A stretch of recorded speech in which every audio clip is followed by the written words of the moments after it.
Nah, sekarang gue mau presentasi ya, presentasi singkat nih ya, supaya lo nggak bosan, gue akan agak sedikit cepet lah. Nah, tapi sebelum mulai gue pengen ngasih tahu dulu. Ada satu hal yang paling sering bikin gagal. Jadi kalau lo paling bikin gagal ya, gagal nih untuk SNMPTN, ujian mandiri dan sebagainya. Gue sering banget ngelihat murid-murid gue dan sebagainya. Gue mencari hal apa sih yang nomor satu, yang penyebab kegagalan nomor satu nih apa sih sebenarnya gitu. Gue coba-coba cari tahu segala macam. Akhirnya gue ngambil kesimpulan bahwa yang paling sering bikin anak-anak gagal akhirnya karena nggak mau belajar. Nah, tapi ingat, beda maksud gue. Bukan belajar, oh nggak mau belajar, nggak mau buka buku belajar ngerjain soal, bukan nggak mau belajar dengerin guru, bukan juga. Yang paling penting adalah gini loh, bisa aja lo sepertinya belajar, lo di kelas nih, sat dengerin guru ngomong plap plap lo dengerin semuanya, lo dengerin, tapi dari 100% yang diomongin mungkin yang masuk bener-bener cuma 20%. Terus dari 20% yang ada, mungkin yang diikutin cuma 5 sampai 10%. Ya, dari baca buku segala macam. Nah, artinya ini yang maksud gua nggak mau belajar. Artinya apa? Apa yang diajarin itu dari buku, dari guru, dari segala macam yang lo dengar, bisa jadi yang benar-benar keterapin tuh cuma dikit banget persentasenya, paling 10 sampai 20% lah misalnya. Lah coba, ini kan nggak efektif ya. Coba deh, nggak tingkat efisiensinya tuh rendah gitu. Artinya apa gini? Kadang-kadang misalnya guru nih atau dari buku atau apa, itu misalnya punya suatu cara ngajarin konsep dan sebagainya. Gue sering nih, kalau dari contoh gue sendiri, gue sering bilang sama anak, jangan pernah coba-coba menghafalin rumus tanpa tahu juntrungannya. Jangan pernah ngapal, gitu ya, ngafal. Ya, usahain kalau bisa sebisa mungkin kuasain konsepnya dengan benar, karena dengan menguasain konsep-konsep dengan benar, lo akan lebih jago ngerjain soal-soal yang udah ajaib. Wah, soal-soal yang ajaib yang udah canggih-canggih apa segala macem tuh jauh lebih gampang dikerjain kalau konsepnya lo udah ngerti gitu.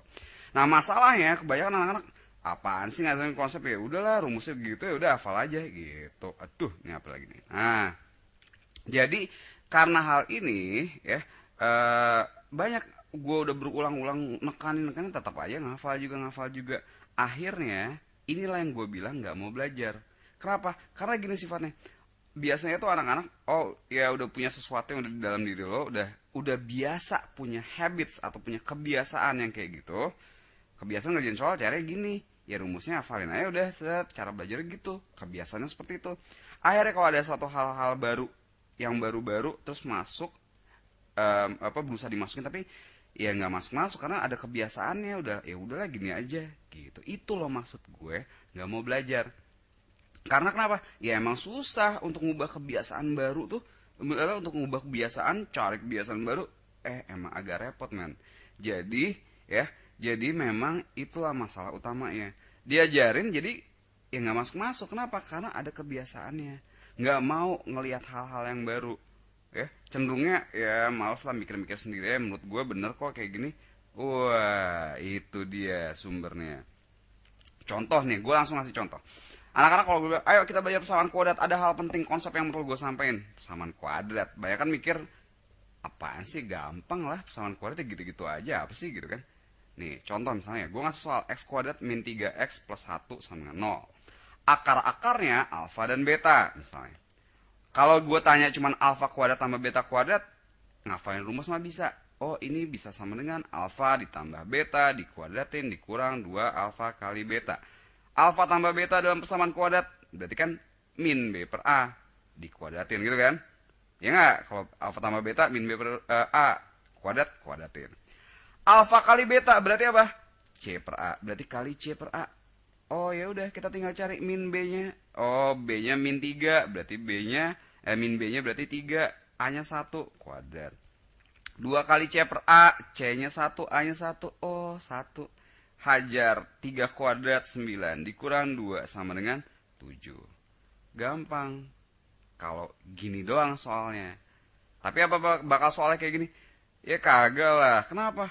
Ingat, di sini apa ya, Expedia itu didesain untuk lo lulus ujian mandiri, USM ITB, terus SNMPTN yang soal-soalnya nanti di bagian presentasi lengkapnya gue akan lebih bahas lebih lanjut tentang soalnya tipenya kayak apa. Oke, kayaknya gampang pesan kuadrat kan, tapi kebanyakan ada yang nggak tahu kalau gue bikin kayak gini. Kalau x kuadrat min 3x plus 1 sama dengan 0, akar-akarnya alfa dan beta. Yang gue tanya sekarang, kalau gue tanyanya alfa kuadrat ditambah 3 beta plus 100 sama dengan berapa? Nah, mulai. Lah, ini apaan gitu kan? Ya, kalau lo udah bisa, bagus, sip. Nah, kalau belum bisa, inilah perlunya lo menguasain konsep. Apa coba? Apa sih yang disebut akar-akar? Ya, sebenarnya gue ngajar akan lebih panjang. Cuman, gue langsung aja ya, karena ini presentasi singkat. Namanya akar-akar, ya, yang namanya akar-akar coba dari x kuadrat min. Berapa nih? Min x min 6 sama dengan 0. Akar-akarnya berapa? X min 3, x plus 2. Faktornya gitu kan, berarti akarnya 3, x sama dengan 3. X2 nya sama dengan min 2 gitu ya. Namanya akar-akar gini kan. Nah sekarang, apa sih sebenarnya yang disebut akar-akar ini? Akar-akar itu adalah suatu nilai dari variabel ini nih, si X dalam hal ini, yang kalau lo cemplungin lagi ke persamaan awalnya, dia memenuhi persamaannya. Jadi kalau X ini lo cemplungin ke sini, iya dia bakal sama dengan 0. Ini juga kalau cemplungin bakal sama dengan 0. Cobain aja. 3 kuadrat 9 min 3 min 6 0. Min 2 kuadrat 4 min 2 jadi plus 2 min 6 0 juga. Jadi akar-akar tuh konsepnya kayak gitu man. Kenapa penting? Nah ini dia. Katanya nih alfa dan beta kan akar-akarnya ini kan. Ya enggak? Kalau dia katanya akar-akarnya ini, berarti ya lo lihat tadi kalau ini gue cemplungin ke dalam sini, gue masukin lagi, ya kan ini kan jadi 9 kuadrat sama 0 dong, ya gak? Kalau 3 itu akar-akarnya dia. Kalau gitu, kalau ini akar-akarnya alfa dan beta, seharusnya kalau gue masukin alfa, harusnya memenuhi dong sama dengan 0 dong, karena alfa adalah akar-akarnya. Ya iyalah, kalau gitu cemplungin deh alfa ke sono. Jadi alfa kuadrat min 3 alfa plus 1 sama dengan 0. Ini akan berlaku. Kenapa? Karena alfa adalah akar-akarnya. Maka kalau dimasukin cemplungin sono, ya sama dengan 0. Gitu. Ya. Nah dari sini, gue bisa bikin alfa kuadrat sama dengan 3 alfa min 1. Min 1 ya, sorry. 3 alfa min 1. Setuju? Setuju. Harus dong, ya kan? Dari sini bisa. Kalau gitu, kalau yang ditanya ini alfa kuadrat plus 3 beta plus 100, maka alfa kuadrat ini kan sama dengan, dari sini kita lihat, sama dengan 3 alfa min 1. Ya kan boy? Iya dong, ya kan? Kalau gitu, yang ditanya ini, si alfa kuadrat sama dengan ini, maka sekarang yang ditanya bisa jadi, karena ini sama dengan ini kan? Nih, sama. Ganti aja sih, cemplungin lagi, ganti nih. Berarti yang ditanya itu 3 alfa min 1, ditambah 3 beta, ditambah 100. Berarti sama dengan 3 alfa tambah 3 beta. Berarti 3 kali alfa tambah beta kan? Ditambah 99. Alfa tambah betanya berapa? Alfa plus beta, dari sini kita lihat min B per A. Berarti kalau gitu min dari min 3. Berarti 3 ya. Berarti 3 kali 3, 9. Ditambah 99 sama dengan 108. Oke? Nah, itulah pentingnya nguasain konsep. Banyak banget contoh-contoh ya yang kayak gini nih yang penting untuk lo kuasain. Nah balik lagi ke masalah kita ya, di dalam permasalahan ujian mandiri USM ITB, kayak SIMAK UI, UGM dan sebagainya, atau di SNMPTN gaya baru ini, itu memang soal-soal didesain untuk lebih ya untuk menyaring saringan gitu. Jadi pertama-tama saran gue ya, siap nggak lo kalau mau lulus bener-bener secara serius untuk matang persiapannya, belajar untuk belajar untuk, coba ya dengerin ya, coba lo dengerin, belajar dengerin, siapa tahu ada banyak hal baru yang membuka pikiran lo, membuka mata lo gitu loh ya, membuka pikiran, mata dan sebagainya.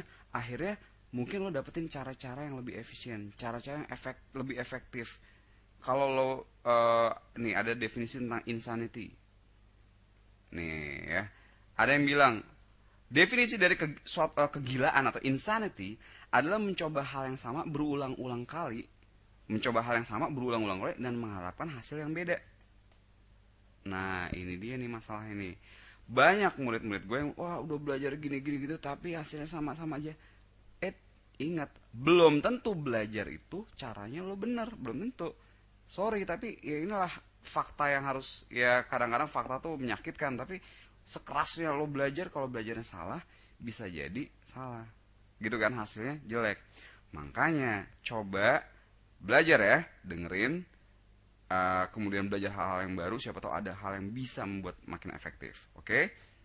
Nah, di awal gue ngasih tahu itu nomor satu, musuh nomor satu penyebab kegagalan adalah itu tadi, nggak mau eh, dengerin atau tertutup, pikiran lo tertutup, ya tidak terbuka untuk hal-hal yang akhirnya mungkin bisa membantu lo untuk membuat sesuatu yang berbeda. Oke, jadi sebelum gue presentasi, gue mulai dengan ini. Kenapa? Gue pengen supaya lo coba open minded, ya, lo terbuka dengan hal-hal yang baru. Oke, jelas ya. Nah, kalau lo siap untuk dengerin, akan banyak presentasi yang bisa dengerin di sini. Oke?